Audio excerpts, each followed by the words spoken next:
Hey guys, today I'm going to do a quick walkthrough of my Streamdeck Mini and how I personally use it in my stream. We're going to go through multi-actions, folders, and then some other things that the Stream Deck can do.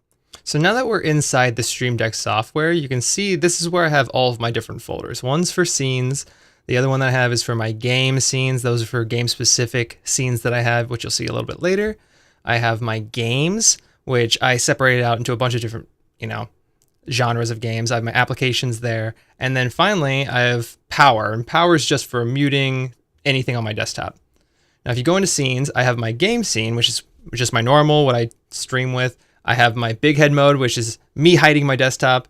And then a couple other ones for starting soon, be right back, thanks for watching, all of that. And each one of these is a multi-action scene.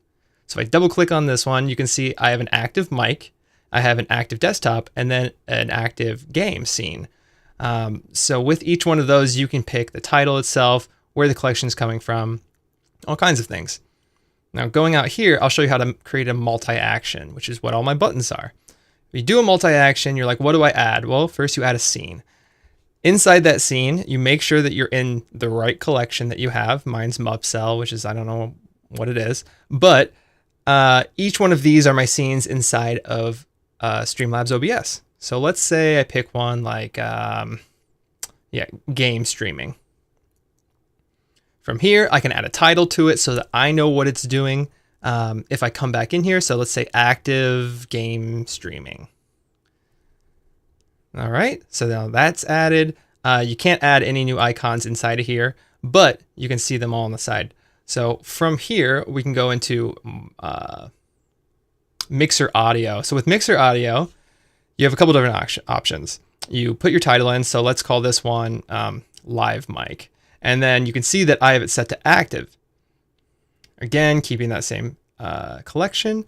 For the sources though, I want to select, music loop. So that's just going to play a general music loop. I can do, the Focusrite would be my microphone. It's whatever your inputs are. So let's add another one to mute my desktop. So let's do, or live desktop.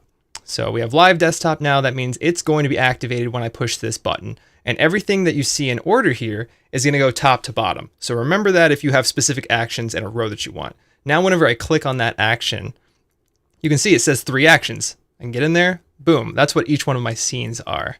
So with game scenes, here's where you see I have individual scenes specific to a game. So that's Limbo. This is Sea of Thieves. I put in my starting soon, be right back into this as well, because I don't want to have to go back all the way. Now we can get into the applications. You see I have a couple applications in there, no big deal. Go back out. It's just essentially the Stream Deck allows you to be able to put individual things in folders so that you can access them when you want to.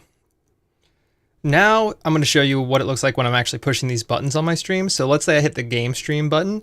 It's going to do my transition, my wipe, and you'll notice that all of my audio is currently on because we set that to active, right? So if I wanted to mute it all, I could click my starting soon, and you'll see that those two things at the top, my microphone and my desktop audio are muted, but I have the music loop playing in the background.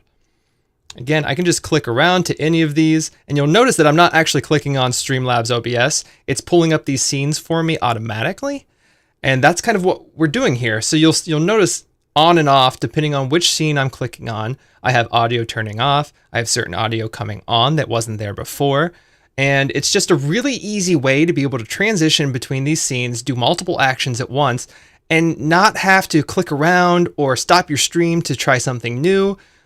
Now that was a very brief overview of what you can do with the Stream Deck. Of course, it can do a lot more, but it was kind of just to show the fact that you don't have to have the big Stream Deck to be able to do a lot of different things, have a lot of different scenes, because you have the option of putting things in folders. And as long as you kind of streamline how you want your folders to be set up, and you think about what's the most natural way in which I click these buttons or I want my stream to go, it makes it a lot easier. Also, it doesn't take up a huge space on your desk, which is, kind of a big thing when you have a lot of things like you have a lot of microphone, or you have, a lot of other audio equipment on your desk, different lights all over the place. It sometimes gets to be too much. So this helps you kind of focus in on what you have to make your stream more appealing to watch. And then also it makes it easier for you to interact with people by changing up scenes, making it more interesting overall. So if you have any questions, let me know, shoot me a message. You can catch me on Discord, shoot me a message on my Twitch stream.